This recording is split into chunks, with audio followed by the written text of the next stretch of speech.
السلام عليكم ورحمة الله تعالى وبركاته. اللهم صل وسلم وبارك على سيدنا محمد. نتمنى تكونوا بخير.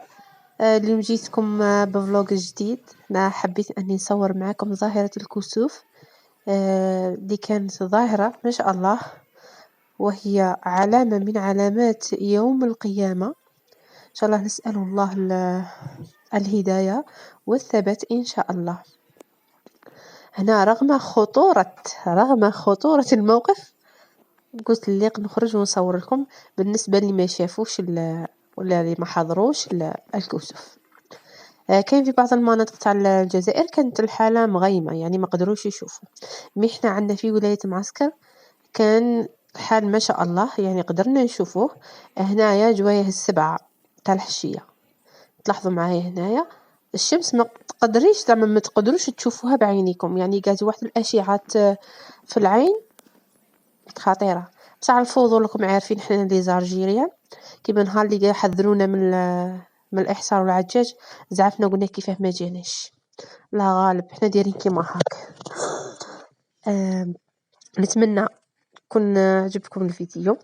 ما تنساوش تعملوا سبسكرايب وتعليق شباب كما كيفكم، ويلا تكملوا معايا الفيديو. هنايا بدا يبان لكم غايه الغايه.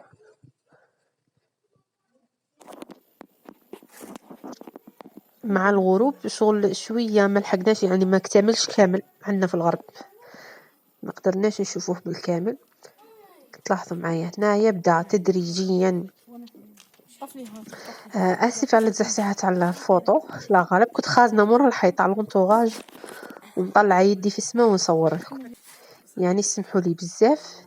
معليش. هاي هنا صوره كابتشر درتها لكم من لا فيديو باه يبان لكم غايه، والحمد لله يا ربي اللي قدرنا باش شفناه. وهي نورمالمون موليق نظاره سبيسيال بالاشعه كما تضرش في العين، باسكو قالك واحد التقرير شفته قالك باللي تشوفوا في الاشعه تاع الكسوف هي تبان نورمال، من الاشعه راهي تخترق الشبكه وقادره تمزقها، لذلك يصاب الشخص بالعمى والعياذ بالله، نسال السلامه. مي حنايا غامرنا وصاي، مهم قلنا نشوفوه. مام البزاوز كانوا معنا، فمعليش مهم فات شباب.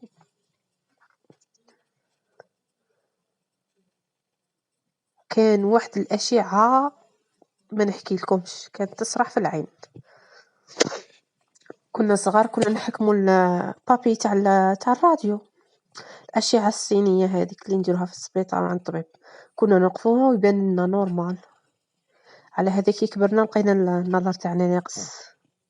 انا واحده منهم، راني نحكي على التجربه تاعي، وانتم ماذا بكم تحكوا لي وقت اللي كان يجي الكسوف شكتو ديروا. يعني لي زاستيوس اللي باش تشوفوا بهم، يعني عارفين حنا لي زاجيريا ما عندناش لي مويان، يعني من ريصالنا ونشوفوا واش نديروا. تاني كنا نوقفوا ورقه ونتقبوها، ورقه شغل تقب في المنتصف، وتكون الشمس ديركت كما نقولوا حنا ضاربه فيها، ونشوفوا اسكو كاين قوس، اسكو هلال كامل. محلى ايام الطفوله، يعني هذه ظهرت الكسوف ذكرتني بايام الصغر. لاحظوا هنا معايا راهي يبان لكم غايه الغايه.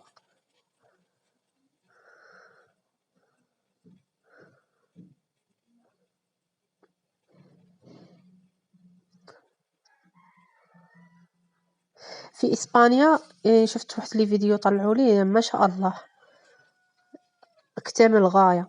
يعني حنايا في الدول حنا كان عندنا الغروب هذاك القيس، مي الدول اللي عندها مع الصباح هكا ومازال ما لحقش عندها الغروب لا يلحقوا عليه.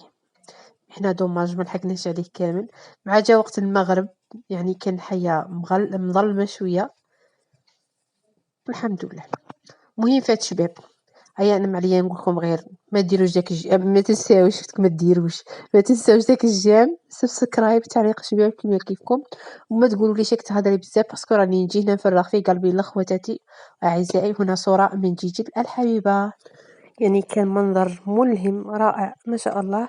سبحان الخالق المصور الذي أبدع في خلقه لهذا الكون وما عليا غير نقول لكم نضربوا بسلام وتهلاو في رواحكم، إلى ملتقى آخر.